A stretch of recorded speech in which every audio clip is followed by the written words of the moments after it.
Good afternoon. My name is Guma Wabire. And I'm Justice Cullivan. Welcome to The Grit. And we have another huge show, our second football show of the season, this time the state championship edition. Boy, am I excited tonight. It's going to be a great time. Tom Benson Stadium is where this game is going to be taking place, the Hall of Fame field, where they play the Hall of Fame inductee game at the beginning of the preseason. Guma, how do you feel about this game? I'm feeling really good. We just need one more win to make school history. We are one of 6 teams ever to have our basketball team and football team go to the state finals. We can make even more history tonight. Yeah, and this is the game that you tell your children about long down the road when you're sitting at a nice little fire when we're all 70 years old and, you know, slowing down a little bit. You tell them about this game. This is the St. Xavier Bombers taking on the Olentangy Orange Pioneers. The Orange is actually favored in this game, even though St. Xavier has 4 state championships, which coming in is the second most out of the teams that are left in the top 4, along with St. Edward's, which Orange knocked off quite easily. So let's take a look at this game. Orange obviously 14-0 on the season. Their best win, I would say, came last week against St. Edward's, which is a perennial powerhouse of football, beating them 28-0. The defense looked phenomenal. Kingston Johnson with 2 interceptions, Trey Trader with his own 2 interceptions. Quarterback couldn't do anything. It was a beatdown overall. Levi with his legs, especially with this cold weather, you could see the running game was the most important thing as we predicted, and Orange came in with the victory. St. Xavier coming into this game, they had a pretty boring game overall, 21-6 against Middletown, but we're able to get the win here. What are you seeing in this one? Again, we're 14-0. They have 2 losses, and those 2 losses were very important. One of them to Matt Ponatoski's Archbishop Moeller, which I think is a great competitor. They did lose later, I think, in regional final. But again, we're undefeated and we just had our best game yet. 28-0 in the state finals, just something you do not see. Especially at the Division I level of football, I'm taking the Pioneers. I'm really confident in what we can do tonight. We just need one more game to get it done. We're going to show out and show some love for our team.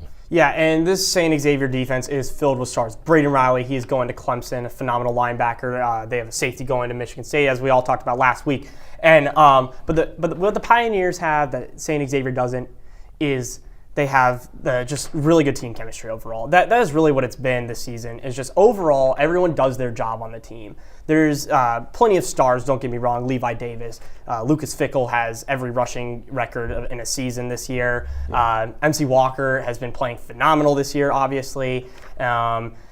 You know, you can go on and on. That offensive line has played really well. Remley, Bowen, Cam Samu, great offensive line. Overall, there's not really a weak position on this team at all. And then you go switch from the defense. You got Brendan Kessler at the linebacker position. You got Kingston Johnson, who normally is known as a pass rusher, who just had 2 interceptions, which, you know, is obviously insane.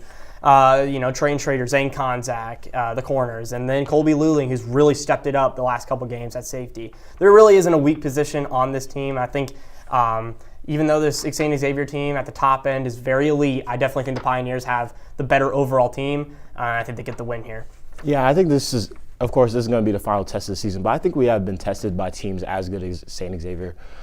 To be honest, I don't know what to say anymore about St. Edward's. 28-0 is insane. I was expecting a lot more of a fight last week, but 2 weeks ago they were down by a bunch of points to Elder and came back. But that Elder team was really good. I think they were ranked 1 or 2. They were ranked number 1 in the state when they played them. Yeah, they have been tested, so it can go either way. This is going to be a close game. I don't think this is going to be an Orange blowout like what we've seen earlier in the season. I think this is going to be a game that comes down to defense. Yeah, and I think it's going to be hard to throw the ball. I mean, we coming in this morning, it was like 16 degrees. I can only imagine what it is up there. It's going to be freezing. You know, not excited to. I'm excited to sit in the stadium, but I know it's going to be freezing, so everyone would better bundle up to go that one. All right, now let's switch over to a little bit warmer of a game down south in the American Conference. We got the North Texas Mean Green taking on the Tulane Green Wave in the American Conference Championship. This will most likely decide who gets to fill a spot in the college football playoff. If not, basically 100%.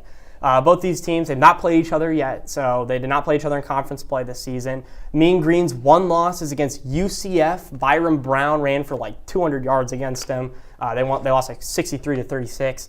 Tulane, their 2 losses. One was against Ole Miss, 34-3. They got a little bit of a beat down there. And can't remember who the other one. Oh, the other one was to UTSA, the Roadrunners. So that was kind of a slip-up game. I'm going to go with the mean green here. Drew Messamaker has been phenomenal this season, leading the country in passing yards, throwing 29 touchdowns and only 7 interceptions. I think that this offense is just elite. Tulane's offense is a little bit mediocre. Jake Retzlaff has kind of played not as great as he did at BYU last year, but he's gotten the job done. Only 14 touchdowns for him this year. So I'm going to take North Texas. I think it's going to be a high-scoring affair tonight. I'm very excited to check the highlights after this one. Obviously, I'll be at the Orange game, so I'm going to take the mean green here. Yeah, I'll take North Texas as well. I think Tulane's loss to Ole Miss showed a lot of their weaknesses, and they're just not as exciting as a team as North Texas has been. And this is basically a playoff match if you really think about it. They're fighting for spot 12 in this 12-team playoff. So, yeah, I'll take North Texas to take the win.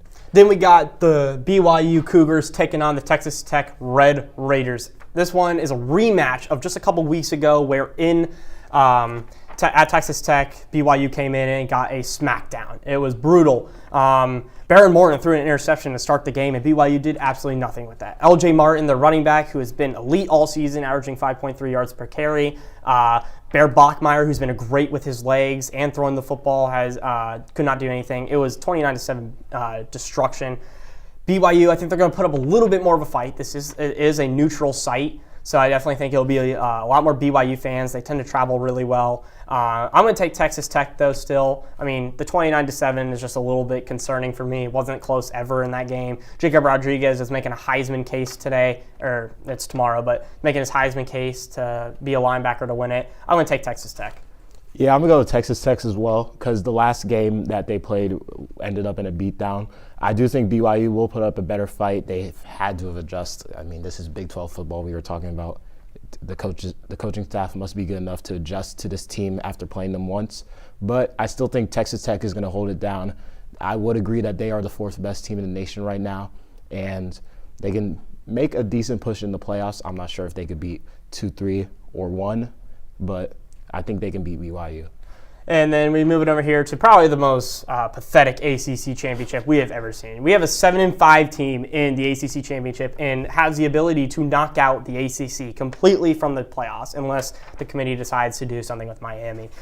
We got the Cavaliers, Virginia, known as a basketball school for the most part, not known for football, but this year they have been pretty solid. Chandler Morris, the quarterback, has done really well with his legs. They got a great running game. Duke, though. Darian Mensah has been one of the best quarterbacks in the country. At 30 touchdowns, only 4 interceptions, which is insane. He's second in passing yards in the country. That 7-5 record is because of their defense, which has mightily struggled. One of their brutal losses was against Illinois at home. They lost by like 30 points to the Illini, who ended up not finishing that great in the Big Ten. So I don't think this Duke team's very good. I'm going to take Virginia just for the ACC's sake. I mean, it would be very sad if they don't have an ACC team in. This will put them at the 4th spot in the tournament because they'll be the 4th highest ranked. Or it won't automatically put them in. They'll probably have to go travel to Ole Miss is what the bracket's predicting. But I do think they get a win against Duke pretty handily. They already played early in the season, and Virginia was able to pull away the victory 34-17. I think they get the win here again. Yeah, you would think with this matchup, this is for the basketball championship of the ACC. This has actually been a ridiculous year for them. I know Louisville was up in the top 25 for a little bit, and Virginia actually knocked them off. And that's why I think I'm going to take the Cavaliers with this one. They've played better teams within the ACC. Duke has 5 losses, and I think of Duke as a basketball school. They're not really good on the recruiting side for football, but they are very great on the basketball side. I'll take Virginia with this one. Duke is unranked right now, so I think it's safe to do it. All right, 4 o'clock kickoff here in the SEC Championship, a rematch of pretty much every single year, it feels like. Georgia versus Alabama, and this is a rematch, actually, of earlier this season, where in Athens, Alabama went in and was able to beat Georgia 24-21. Kalen DeBoer is 2-0 against Kirby Smart, who we think is one of the best coaches in college football. He is 1-7 against Alabama in his career. I mean, that is an insane record against for being a team that has won 2 national championships in the past 5 years. It's insanity. I think it's a demon. It's a lot like Ohio State and Michigan the last 4 years, yes, where Ryan Day has clearly struggled with something psychologically going into the Michigan game. I think it's a lot like that for Georgia. We just saw this game. It was in Athens. Alabama's offense, though, has mightily struggled down the stretch. The Auburn game was pathetic. I don't know why they got up. It's the SEC bias. They just love to glaze Alabama. They act like Nick Saban's still there. He's not. Yeah, no. Newsflash. So yeah, it's hard for me to go against Georgia because of how good they have been down the stretch. They haven't lost since the Alabama game. Their defense has looked a lot better. They were able to hold Georgia Tech to 9 points. You know what? That actually just changed my mind. I was going to go with Alabama, but now that I'm talking myself into it, I'm going to go Georgia here. They get the crucial victory that they need. Knock out Alabama, please. I would love to see them out in the playoffs again. And Georgia will be taking over that number 2 spot in the country. I'm going to go with the Bulldogs as well, just because that Alabama came off a pretty hard-fought win against an unranked Auburn, which I think is pretty concerning coming into the SEC championship game. Georgia with just 1 loss and holding up the 3 seed, which will probably keep them with a playoff spot regardless of this game because it's 3 versus 9. I think Gunnar Stockton's had a pretty decent season. They just came off a win against Georgia Tech. That was not as close as Auburn's game with Alabama, so I'll be taking the Bulldogs here. 538 is the number I want you to think of. That is the lowest ticket price at the Big Ten Championship. And last year, you could get tickets at $15. This is by far and away the biggest Big Ten Championship we've ever seen. Yes. And outside of the state championship tonight, this is the game I'm most excited for, of course. Yes. Tomorrow at 8 o'clock. This is going to be an insane game. So, hold on one. I'm so excited for this. This is deciding the Heisman. This is deciding the number 1 spot in the playoffs. Fernando Mendoza versus Julian Sayin, a game that we have all been waiting for this entire season. Everyone's been waiting for this. It felt inevitable throughout the entire year that these 2 teams would meet in the Big Ten Championship, and here it is. Ohio State coming off of it's a game that they needed to win against Michigan. Absolutely. It got rid of the demons that have plagued them over the past 4 years, and all of us as Ohio State fans.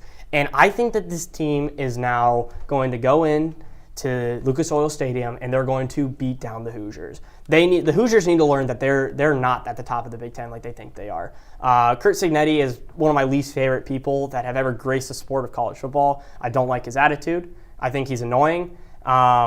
He's been talking a lot of smack coming up to this game, talking about how Indiana is going to beat around Ohio State. I don't see that. Ohio State's going to go in and beat them up. This team is the best defense I've ever seen at Ohio State. They have only lit up 8 points per game this year. The offense has really stepped it up, and the run game especially. I think they get the win here. Yeah, I'm very excited for this game. This not only decides the Heisman, this could be potentially the national title game. This could even it's just so much that's going to happen in this game. So much that's so important, and it's the biggest game for a Big Ten championship in a while. Last year, we had to sit down and watch Oregon have a little bit of a beatdown on Penn State because we lost to Michigan. But we have that win back now. We're going into the playoffs off a win against Michigan.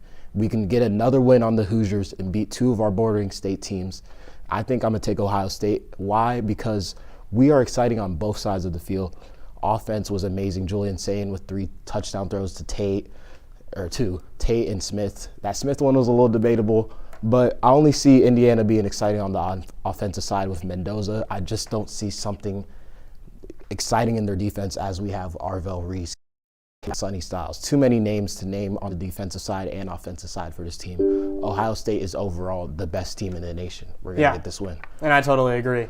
So that's actually the first time in Pick'em's history that we agree on every single pick. And that will do it for our show today.